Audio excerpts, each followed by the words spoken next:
WRAL News Headquarters in Raleigh, your #1 source for local news. WRAL News, coverage you can count on. There's some nervous people at public and private schools across our viewing area today. The online threats that prompted an increase in security on numerous campuses. And our chance for rain, it continues to go down. It's just 20% chance on Saturday and Sunday, but it isn't a zero chance. We'll walk through when you could see some isolated showers. And millions around the world are preparing to tune in to the coronation of King Charles III. We'll share a few of the customs featured, some dating back more than 1,000 years. Many public and private schools across the state are stepping up security because of a social media threat. Good afternoon to you. I'm Jeff Hogan. And I'm Renee Chu. Thanks for joining us. Schools in Wake, Johnston, and Chatham counties have been notified about the post and are responding to it. WRAL's Matt Tallhelm is live outside the Wake County Public Schools office in Cary with what we're learning about this threat. Matt. Yeah, Renee, a spokesperson for Wake County Public Schools says the tip line here continues to get calls from parents and people in the community who have seen this post. It is a post made on social media. It is vague. It doesn't mention any schools, but it does talk about a threat for violence and mentions today's date here. Now, it was put out to schools across the country, people seeing it all over the state and in schools all across the country on alert because of this. Now, we received messages from parents at schools in Wake County, Johnston County, and Chatham County, both parents and students of public and private schools. Wake County Public Schools says that it alerted every law enforcement agency that provides school resource offices to its campuses across the county just to make them aware of what is happening. They have stepped up some security at some of those schools. Johnston County Public Schools tells me that they've also received these messages about this since this has been seen all over the state, all over the country, and that at this point they do not have any credible threat to the school. The sheriff in Chatham County also posted about it on social media, saying it is a non-specific threat being passed around the state and other states. The sheriff there said deputies would be at the schools to make sure everyone feels safe. But at this point, again, this is a very vague threat being passed on social media across the country. No direct threat to any of the schools here. We continue to work to learn more about this threat throughout the afternoon here. Matt Tallhelm reporting live from Wake Schools headquarters in Cary. We may finally get a weekend without a whole lot of rain. The last time we had a dry Saturday and Sunday was back in March. There's still a small chance for some showers, but keep those outdoor plans. Elizabeth Gardner is in the WRAL Severe Weather Center with a look at the latest run of Futurecasts. Here's a look at what's happening right now. Good bit of rain associated with this system that we've been tracking all week, knowing that it was coming our way for the weekend, possibly making it the 9th weekend in a row with wet weather. It is bringing some significant rain to parts of Georgia and Alabama, parts of the deep south. We've had some strong thunderstorms there along the Gulf Coast. But this is what it looks like for us on Saturday. Instead of all of that really rushing toward our area, the progress of it is slowing down. It looks like that warm front's going to stay to our south and west and hold that rain there. So this is tomorrow morning at 6 a.m. You can see partly cloudy skies, and it remains partly cloudy through lunchtime. After lunchtime, we really begin to cloud up a little bit more. There's still some holes in the clouds, but notice the little green blobs that pop up. There's not a lot of rain there, but there is the chance of an isolated shower here or there at any point, at any portion of the viewing area, all through the afternoon and the evening. Again, as Renee said, I wouldn't cancel any plans because of it, but if you are going to be outside at a festival, I would just have the raincoat or the umbrella handy. I think those showers would move through very quickly if you even see one. Sunday at 8 a.m., we're seeing some clouds in the south, some sunshine in the north. This is lunchtime. A good chunk of Sunday looks like it's going to stay fairly dry. But watch what happens as we get into the evening. We begin to see some thunderstorms dropping in from the north and west. Some of those as early as 5 or 6 o'clock in our northern counties. And then we have this stronger band of thunderstorms potentially that comes through during dinner time. This is 8 p.m. And this is the first look at our high resolution model all the way out to 8 o'clock on Sunday. Now, it's possible that this is a bit overdone, but we certainly have the potential to have some scattered thunderstorms late afternoon and evening. Keep checking back. We take a look at the forecast for the weekend. Definitely a chance of an isolated thunderstorm or a shower Saturday or Sunday. Many of you are still taking advantage of a strong job market. Last month's employment numbers are in, and they were a pleasant surprise. WRAL's Brian Schrader is here to explain why it's not all good news, though, Brian. Jeff, let's start with those numbers, and they do tell a good story about how easy it is to get a job in the United States right now. The U.S. economy added 253,000 jobs in April. That is way above the forecast of 180,000 jobs. Also, the unemployment rate dropped to 3.4%, which is tied for the lowest level since 1969. Now, the not so good news. Those strong numbers reflect an ongoing labor shortage that is driving up wages, up 4.4% over last April. Higher wages mean higher prices and more inflation. UNC Chapel Hill economist Christian Lundblad says that will make it hard for the Fed to cut interest rates at its next meeting. I think they're likely to be flat. The disconnect that I see with the market is not necessarily how much higher the Fed is going to go. It's how much longer the Fed is going to stay where it is. The Fed also has to consider the recent trouble with some banks and layoffs in other industries, and also the evidence that we've seen recently that the economy has been slowing in the first part of this year. We'll get another inflation report later this month, and then the Fed meets in mid-June to talk about interest rates. And the economist there was saying, Jeff, that it may not be a question of how much higher interest rates go, but how much longer the Fed will keep those higher interest rates in place. All right, Brian, thanks for the update. We know the immediate effect of that turns to Wall Street right now, and that strong jobs report means a strong reaction on Wall Street. The Dow Jones Industrial Average just moments ago was up at the 400 mark. It's up 371 right now. S&P 500 is up 60 points this noon, and the NASDAQ is up 212 points right now. Former North Carolina Congressman Madison Cawthorn will pay a $250 fine for carrying a loaded gun into Charlotte Douglas International Airport. He pled guilty today to possession of a dangerous weapon on city property before trial was set to begin. Prosecutors had asked to confiscate the gun, but the judge agreed the city ordinance does not grant that power. The TSA found a gun in Cawthorn's luggage at the Charlotte airport back in April 2022. New restrictions on abortion in our state will take effect later this year unless something unexpected happens. Today, the bill heads to Governor Roy Cooper's desk. The bill would ban most abortions after 12 weeks. The Senate approved it last night. The House approved it on Wednesday. Governor Cooper says he will veto it. Look, right-wing politicians don't belong in the exam room with women and their doctors. They can't be trusted. Together, let's stop this dangerous abortion ban. The GOP has the votes to override Cooper's veto. The only way it could be upheld is if at least one Republican in the House and another in the Senate chose to buck their party. And happening right now in the WRAL Live Center, we are following reports of two small plane crashes in North Carolina, two separate planes. This is the first one. This is just outside of Charlotte in the Catawba River.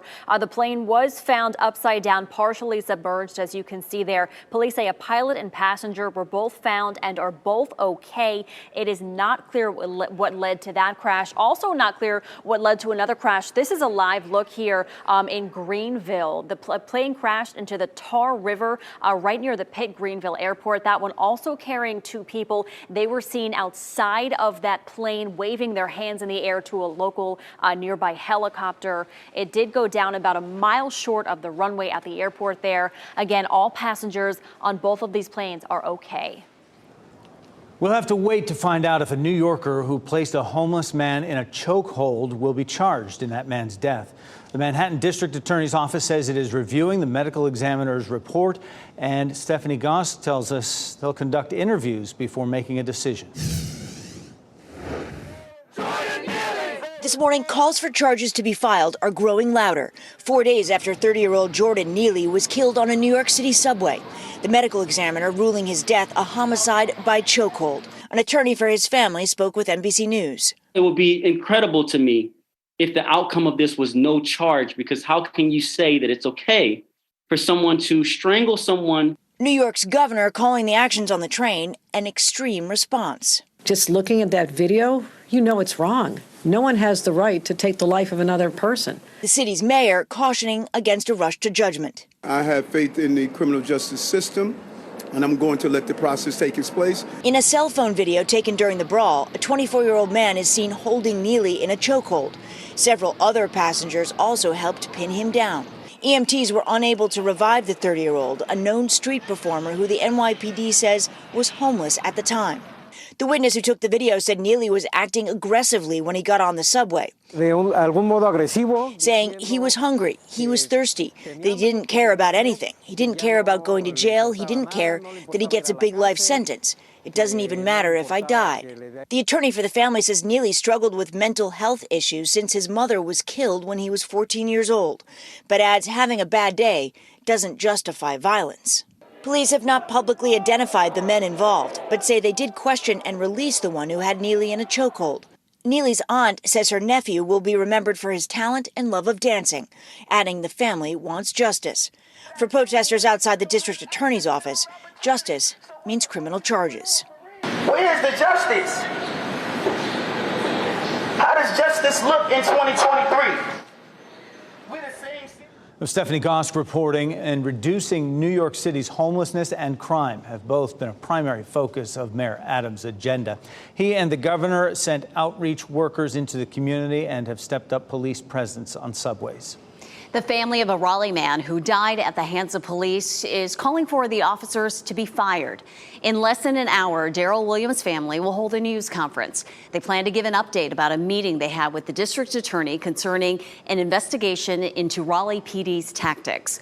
Williams died January 17th after officers used a taser on him multiple times. Civil rights attorney Ben Crump is working with the family.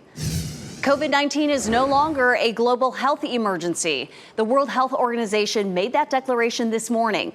It confirms what many of us know as we here in the U.S. and many other countries return to normal lives. The WHO Director General said the pandemic has been on a downward trend for more than a year. He says COVID-19 is evolving and remains a health threat, just at a lower level of concern. The U.S. is letting its COVID-19 public health emergency end on May 11th. Take you to London right now. This is a live look here where the country is just waiting hours away from the coronation of King Charles III as the King of the United Kingdom and the 14 Commonwealths. And this coronation will differ greatly from the coronation of the late Queen Elizabeth II. There'll be a shorter parade route, smaller guest lists, invitations printed on recycled cards, and the involvement of religious leaders from different faiths. However, King Charles will wear the same royal regalia as the late former Queen. Ken Smith has been following this right from the start. This is the exciting time now, Ken. Huh? Yeah, you know, Jeff, it's understandably a very exciting time in the UK. After all, it's been 70 years since the coronation happened. Now, the weather could be a factor. We'll get to that in a minute. But take a look at what happened this morning on what the Brits call the Mall near Buckingham Palace. King Charles and other members of the royal family paid a surprise visit to fans already lined up for the coronation. You can see the king shaking hands and having a laugh or two with the crowd. Also, Prince William made an appearance on the Mall as well. He, too, greeted well-wishers and took pictures with fans. The prince was joined by his wife, Princess Kate, who delighted the crowd, talking and shaking hands as well. But I mentioned the weather. After that surprise visit, fans got drenched. And forecasters say the weather isn't looking good for tomorrow. Rain is in the forecast most of the day. The word is there's a 50-50 chance that some festivities could be canceled. We'll have to wait and see. Now, First Lady Jill Biden also had her umbrella handy as she met with the Prime Minister's wife. The two visited a London elementary school for a coronation-themed lunch, Jeff. Oh, it should be great, Ken. Thanks for that update. And also, in honor of the occasion, a giant bejeweled crown is on display in London. This is a replica of St. Edward's crown, which will be used during the coronation. The crown is 16 feet high. It's the size of a truck, right? It weighs more than 650 pounds, has 36 different colored glass stones. The giant replica also includes lights, which create a stunning display at night. The crown will be on display a short time near Hyde Park, right, until next Thursday. And tomorrow morning, WRAL will carry NBC's coronation coverage from 5 a.m. to 10 a.m. Our local news will air 6 to 8 on Fox 50, and then after the special coverage on WRAL. Still ahead at noon, new video of police body cameras searching the Idaho murder suspect's apartment. What was found belonging to the man accused of killing 4 college students last year. Also, jerseys stolen from the NFL draft, the arrests made in the case, and what the people were doing in Kansas City last week. Plus, a woman died in a Harnett County house fire this morning. Why firefighters are still on that scene. Download the new WRAL streaming apps on Roku, Fire TV, Apple TV, and Android TV.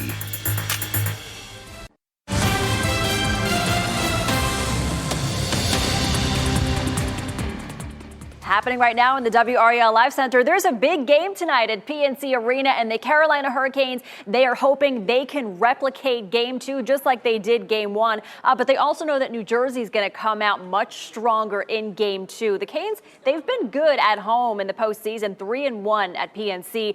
But the guys hope that the Caniacs inside PNC Arena can really give them the boost they need. We spoke to a player earlier today. Take a listen. It's definitely a jump, a jolt that we need, obviously starting with home ice. And, you want to get those 2 wins, start a series 2-0. And, I think this building helps us a lot. It's a tough building to play in, and it's very loud. And, I appreciate our fans giving it all every night and, giving us that energy that we need. Game 2 of round 2 is tonight at PNC Arena. Puck drops at 8 p.m. Thanks, Michelle. NFL is now the subject of an investigation into allegations of workplace discrimination. Attorneys general from New York and California are working on this case. It comes after several lawsuits were filed alleging bias, sexual harassment, and a hostile work environment. Subpoenas have already been issued to NFL executives. Investigators are said to be focusing on corporate offices and not specific players or teams. 2 University of Southern California students are charged with stealing 3 NFL jerseys during the NFL draft in Kansas City. Police say the pair stole a blue Dallas Cowboys jersey, a red San Francisco 49ers jersey, and a Minnesota Vikings jersey. Each had the number 1 on it to signify being a first-round selection. The 2 students had credentials as part of USC's School for Communication and Journalism. More bizarre weather in Southern California. A storm brought snow, rain, and tornadoes. This is a look at some of the damage left behind. The storm tore up the roof of a large warehouse. 2 small tornadoes touched down, both EF0s. No injuries reported. As for the snow, people living in the mountain region there got up to 4 inches. It's May 5th, and they're getting snow. Now, they've had such a rough winter and now a rough spring. And tornado in Southern California, that is odd. Right.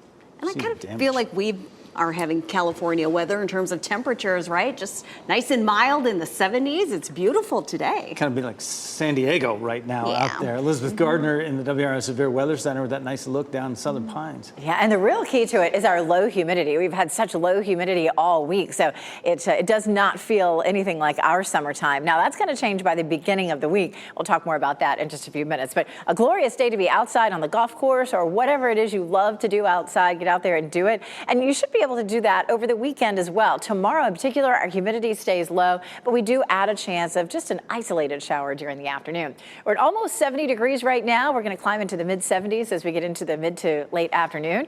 Expect 76 in Raleigh, 75 in Durham, and 79 in Fayetteville as our high temperatures this afternoon. We're talking about the hurricane just a minute ago, and of course, it looks like it's going to be a great evening tonight for tailgating. At 5 o'clock, 76 degrees. Tonight's game is at 8 instead of 7. It'll be 67 at that point, but we'll see partly cloudy skies through the evening. And at 10 o'clock, temperatures will be in the low 60s as folks are coming out of the arena. 77 is our normal high, so we'll be pretty close to that for the next 3 days. But then our pattern changes Monday and Tuesday. It's going to get hotter. It's going to be more humid. And we also have a chance for some scattered thunderstorms. You can see what happens with our dew points over the next few days. 44 today, feeling very comfortable. 52 also feels good. We get into the 60s, and you're going to start to notice the difference. So it feels a little sticky on Sunday, and we have the chance of some scattered thunderstorms. We'll have enough moisture in the atmosphere for some storms late in the day. And then Monday and Tuesday, another chance of some scattered storms with it feeling more like summer humidity. Here's again a look at where the rain is right now. At one point, the models were really pushing all of this into North Carolina Saturday and Sunday, but it looks like the front is going to move a lot more slowly. It's going to keep the rain just to our south and west with just enough moisture for an isolated shower during the afternoon tomorrow. Here's 6 o'clock in the morning. Here's lunchtime. Notice how we cloud up a bit at lunchtime. And then afternoon, we begin to see a few isolated showers popping up. It's not likely to be widespread. If you do find yourself outside, though, away from, fairly far from your car, you may want to have the umbrella tucked into a bag somewhere. At 8 a.m. on Sunday, we'll see variably cloudy skies. Sunday may be a little cloudier than Saturday. We have the potential for some scattered storms to begin late in the afternoon and possibly a line of storms. I feel like this is possibly overdone. This is our first look at the high resolution model. So I would like to see the next run to see if we're really going to end up with that line of thunderstorms. It may be just more scattered activity. On Saturday, it's Smithfield Ham and Yam, and we're a proud sponsor of that. Looking much better weather-wise. Mid-70s in the afternoon with just a small chance of a shower popping up. And here's a look at our 7-day forecast. 80 degrees on Sunday. Most of Sunday right now looks dry. It would be evening thunderstorms that would be possible, but some scattered storms both Monday and Tuesday. After that moves out, though, it looks like we're going to dry out a little bit, and humidity may fall just a touch. Quite the roller coaster of temperatures there for the coming week. Elizabeth, thank you. Today on WRAL News at 5, we'll share this week's restaurant ratings, find out where health inspectors found expired food, and much worse. Also tonight at 6, only on WRAL, a story of perseverance and support as the Raleigh Fire Department celebrates a big win. And still ahead this noon, a new poll finds some Americans feel that they're a little worried about their money in banks in the U.S. Still to come, what's most concerning for customers about their finances in regulated institutions. Plus, Google is getting ready to put out a new smartphone, how it compares to other Google phones, and when you can get your hands on the new one.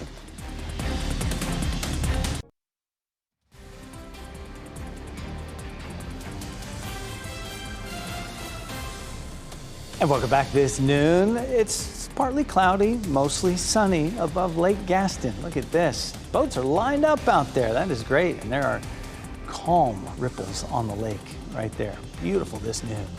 Your child's bed could be part of an urgent recall. It involves twin bunk beds made by Walker Edison Furniture. There have been 14 cases where the bunk bed slats have broken. One person was hurt. The beds are sold online through Walmart, Home Depot, Amazon, and other retailers. If you have these, stop using them and contact Walker Edison for a free repair kit. For more information on this recall and others, you can go to WRAL.com/recall. Macy's plans to open more stores in strip malls in the months ahead. The retailer plans to add 5 more of the smaller locations. It has already opened 10 of those stores. Market by Macy's or Bloomie's stores are about 1/5 the size of the typical Macy's or Bloomingdale's store. Locations offer a smaller selection of popular brands, and they're rotated frequently to stay fresh. Early results for the concept are promising. The smaller stores have been outperforming the rest of the company.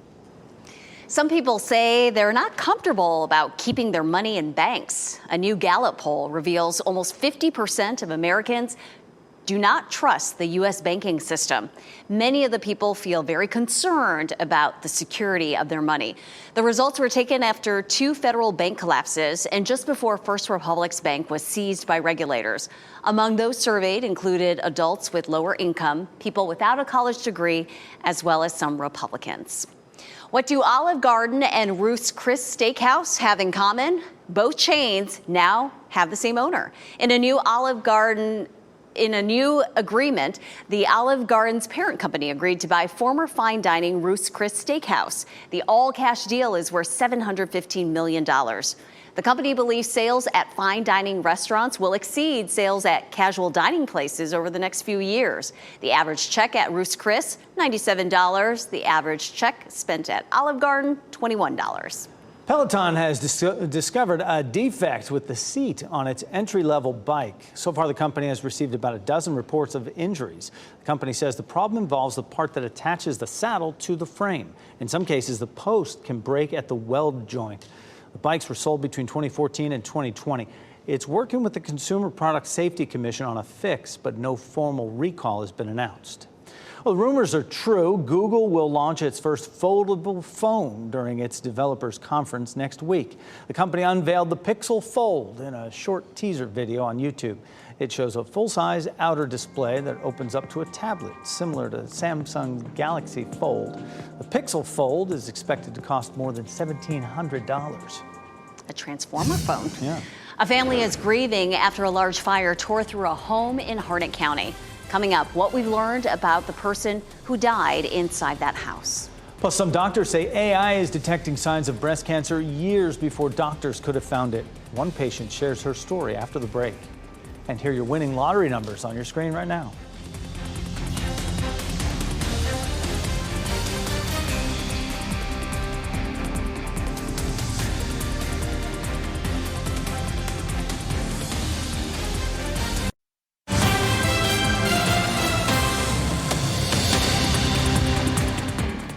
Happening right now in the WRAL Live Center, the Raleigh Police Department says they responded to an assault on the Greenway at Lake Johnson Park this morning.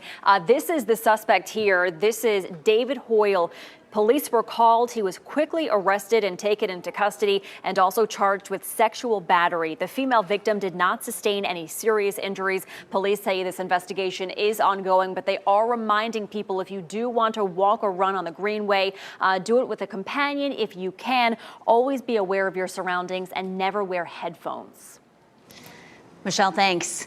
Samples from the apartment rented by the man charged with killing 4 University of Idaho students tested positive for blood. NBC's Aaron McLaughlin explains. The results come as Washington State University released videos and court documents related to the search of the suspect's home. Police department search warrant, come to the door. This morning, newly released police body cam video showing officers at Brian Kohberger's Washington State apartment on December 30th. Show yourself. We have a search warrant for the building. Earlier that same night, on the other side of the country, Kohberger was arrested at his family home in Pennsylvania. According to police documents obtained by NBC affiliate KTVB through a public records request, different parts of Kohberger's Washington State apartment tested positive for blood, including a mattress cover on the bed, described as having a brown irregular drip. KTVB also reports that there were also 2 separate stains on an uncased pillow on the south side of the bed. According to the documents, one had traces of blood. What's not clear is who that blood belonged to, authorities previously revealing a laundry list of other items taken from the apartment that night, including a chemical-resistant black glove, multiple hair strands, and possible animal hair cuttings. Police also seizing a number of electronic devices. Kohberger was arrested in late December and charged with the stabbing murders of Xana Kernodle, Ethan Chapin, Maddie Mogan, and Kaylee Gonzalez. All of them were students at the University of Idaho. A month before the murders, Kohberger was involved in a traffic stop on the campus of Washington State University, where he was a graduate student. Body camera video of that run-in also released overnight. I think you know why I stopped you. You ran the red light. What actually happened was I was stuck in the middle of the intersection. Yeah, so I was behind you the whole time. The video showing a distressed Kohberger in his white Hyundai Elantra, the same car authorities later seized from his family's home. The officer explaining he was blocking an intersection and ran a red light, both ticketable offenses. What would the appropriate thing for me to have done? He was eventually let go with a warning. It never even occurred to me that that was actually something wrong. Kohberger is in jail in Idaho without bail. He has yet to enter a plea in the case. One person is dead after a massive house fire in Harnett County. It happened around 1 this morning on Red Hill Church Road in Irwin. WRAL's Michael Grace reports firefighters aren't likely to stay on that scene for a while longer. Yeah, that's right. And it's mainly going to be a busy scene like this the rest of the day. It's also been an extremely emotional day. Family members of the homeowner are actually here right now. We've seen them crying, embracing each other. I spoke to one of them who said that this was her grandmother's house, and I can only imagine the emotion that she's going through right now. Now, we know so far that, as you said, this fire started around 1 in the morning. It took 4 different crews about an hour to get it under control. At one point, the roof of this house collapsed. It caught 2 cars on fire as well, completely destroyed. Now, there was one person who died. There was another who was able to make it out alive. We're still working to find out their identities. We also know Red Cross is here assisting with the person who made it out alive. And we're going to continue to keep you updated as soon as authorities release more details. In Harnett County, Michael Grace, WRAL News. We're trying to find out the names and conditions of two drivers involved in a crash on Capitol Boulevard. The WRAL breaking news tracker was on the scene this morning at the intersection near Durant Road. Investigators tell us the car ran a red light and a UPS truck ran into it. More than 6,000 people's personal information in Raleigh could be at risk. The FBI, Secret Service, and the National Guard are investigating a ransomware attack at the Raleigh Housing Authority. Officials say they were locked out of their computer systems yesterday morning. The Housing Authority's new CEO, Ashley Lammers Johnson, says he and his staff immediately called law enforcement. 24 hours later, they are still searching for answers. Front end of this, trying to still find out what happened. We don't know the extent of the breach. We don't know a whole lot.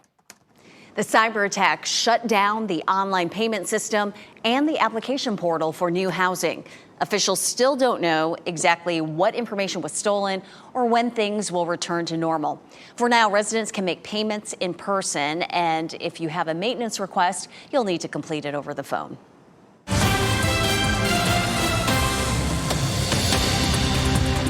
Our county-by-county coverage takes us to Lee, Johnston, and Orange counties. Students at Central Carolina Community College in Lee County will soon see their campus grow.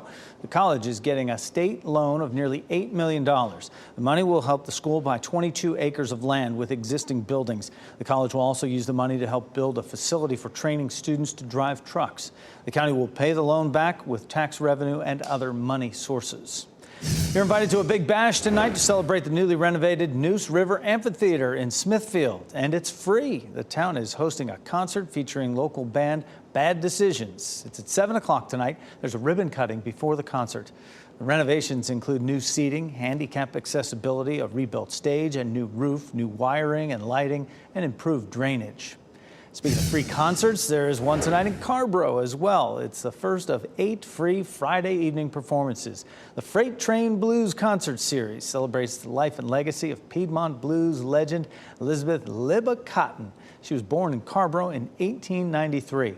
The first concert is at 6:30 tonight at Carborough Town Common. May is Asian American and Pacific Islander Heritage Month. Yes, it's a bit of a mouthful, but it's the perfect time to share with you stories of remarkable AAPI North Carolinians. Tonight on WRAL News, get to know our area's first Asian American police chief. We all take pride in representing something, you know. As a person with Asian American heritage, by all means, as people come up, you know, I get Asian Americans that want to take their selfies with me or take a picture with me, and you know, yeah, that makes me proud to know that there's a group of people out there that I represent, you know, at the level I am as the police chief now. Chief Kim Braden is 90 days in as Fayetteville's top cop. I talked with him about his experience rising through the ranks. Hear why he doesn't want being a first to define what he plans to do as chief. Watch his story tonight at 5:30. Artificial intelligence may be a tough concept to embrace with concerns about it taking over human jobs. But AI could also help save your life. How it's detecting early signs of cancer that radiologists miss. And let's be honest, we spend a lot of time on our devices. It's especially a problem for children and teens. Ways to help them break the addiction and find a healthier balance with technology and living their lives. Some doctors believe artificial intelligence is saving lives after a major advancement in breast cancer screening. Caroline Elliott explains how AI is now detecting early signs of the disease, and in some cases, years before doctors would have found it on a scan. It tells me that there's one finding on this image. Artificial intelligence is flagging breast cancers that are so small. You can see here. They could go undetected on a traditional screening. And what was surprising is that we have a practice with 9 dedicated breast radiologists, all fellowship trained. All we do is read breast imaging studies. And so I thought, you know, we were probably pretty good at what we were doing. But this study really comes and shows us that even the dedicated and committed breast radiologists can do better utilizing artificial intelligence. The Profound AI made by iCAD studied millions of breast cancer scans and over time learned to circle problem areas on mammograms. It had a 23% increase in cancer detection. and no change in our recalls. The Lynn Women's Health and Wellness Institute offers one of the earliest studies on AI's impact on cancer. Doctors say AI may have actually saved Luz Torres's life. I came in on April 1st for my routine mammography, no symptoms. Had that done within a week's time, and then I got a phone call that the pathology was breast cancer. She was diagnosed with stage 1 breast cancer in early April and just went through surgery to remove the small tumor. But all things considered, she's looking at an easier recovery. It looks good. Again, because it was caught early, stage 1, I won't need chemotherapy, so I'm very happy about that. Early detection, so key. That was Caroline Elliott reporting. Doctors are also using AI to detect lung cancer, brain cancer, and prostate cancer. Tomorrow is the Susan G. Komen Race for the Cure. It's happening at the Boxyard in RTP. The festival area opens at 7 with the opening ceremony at 8:30 a.m. The Race for the Cure raises money for the fight against breast cancer. It's not too late for you to join Team WRAL to help make an impact. Come on out and you can see Mike Mays. He'll be out there. WRAL is a proud sponsor of this event. When you step away, you realize there's a lot more there for you. Coming up, today millions of Americans will unplug to reconnect. How some schools are cultivating a positive digital culture on campus. Plus, a well-known treat is getting some new branding. The purpose behind the new look on Skittles packs. Today marks the 4th annual Digital Wellness Day. It's a day aimed at putting down your devices and focusing on improving your relationship with technology. Jeff Paul explains the event is being recognized as concerns grow over what many consider a mental health crisis fueled in part by social media. On any given day, kids 8 to 18 spend anywhere from 6 to 9 hours in front of a screen.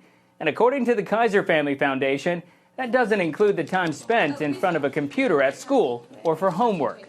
Multiple studies have shown the increased time spent on social media is at least partially to blame for an uptick in bullying, depression, self-harm, and suicide among teens.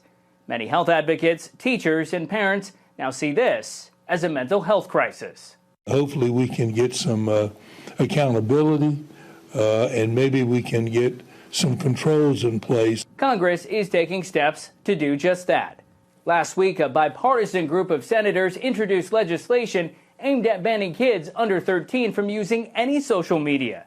Taking it one step further, they're proposing new users under 18 would need parental permission to join any platform. By instituting these simple, straightforward guidelines, we'll be able to give the next generation of children what every parent wants for their child, which is a chance to grow up happy and healthy. And it's not just younger teens. College students report decreased ability to sleep, focus, and be productive, partially due to device overuse, according to the 2021 National College Health Assessment. To combat that, students and faculty at Virginia Tech are leading the way in cultivating a positive digital culture on campus. The school was named the first certified digitally well university, following a challenge to reduce tech overuse and help students foster healthy relationships with their devices. It's impacting our students' ability to connect with one another, which of course establishes their sense of belonging at their institution.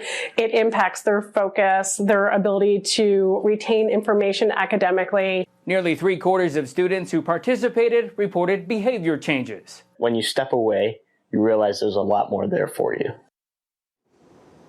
And that was Jeff Paul reporting. The Digital Wellness Institute says it hopes more universities across the country will follow suit to help students live healthier lives. Now, we are very well aware that you're watching us on a screen right now. We say just stick with us for 10 more minutes, then you can unplug and get out in this beautiful weather. Yeah, it's certainly, I guess at this point, it's not going away, right? So we have to figure out a way to make it well for us.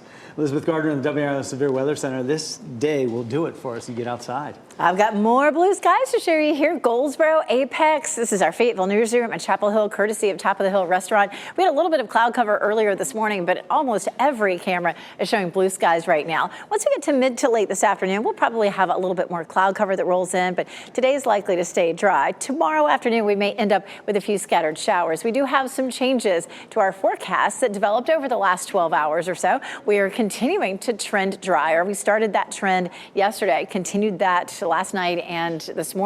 Our front here is slowing down. It's likely to hold back here to the south and keep most of the rain with it for Saturday. A lot of that moisture stays south, but Sunday we'll have a different system that rolls in that could bring us a chance of some scattered storms fairly late in the day.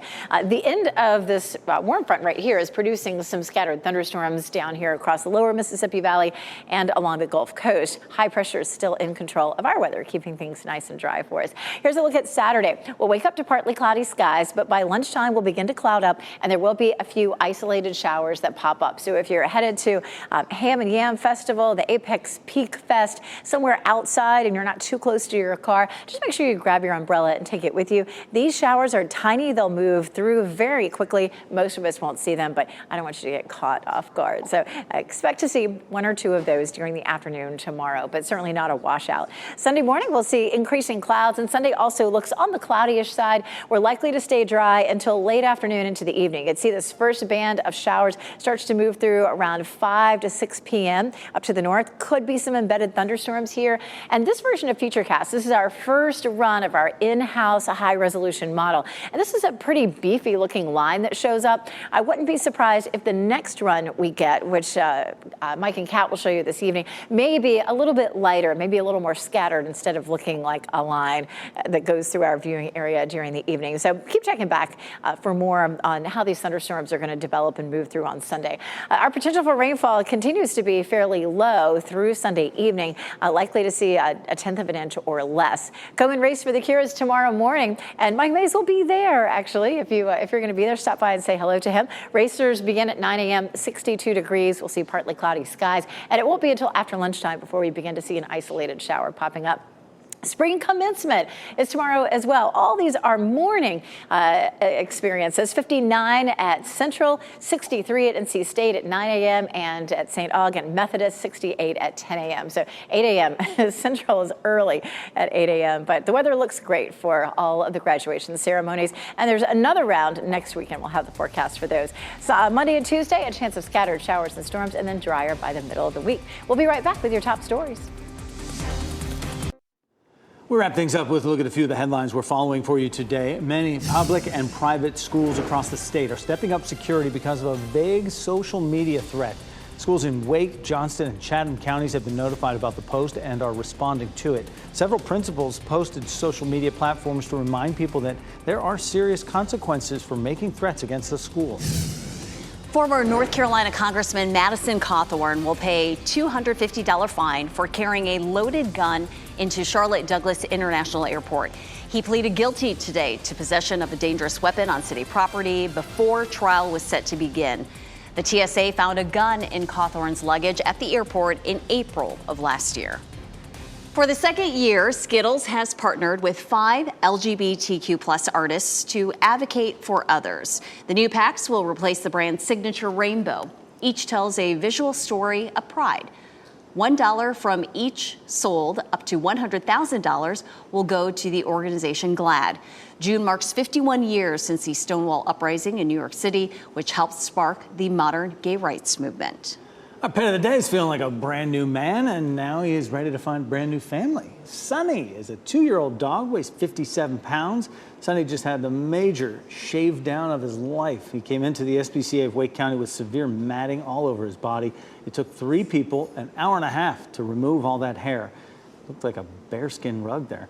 Sunny is easygoing, good with other dogs, loves to play, and interested adopters can get more information at spcawake.org. NBC News Daily is next on WRAL, your next local news update in 30 minutes. You can get breaking news updates anytime with our WRAL News app. Now go unplug for a little bit. We'll see you back at 4. Have a great day. Keep watching WRAL News over the air Channel 34 and Spectrum Channel 1257.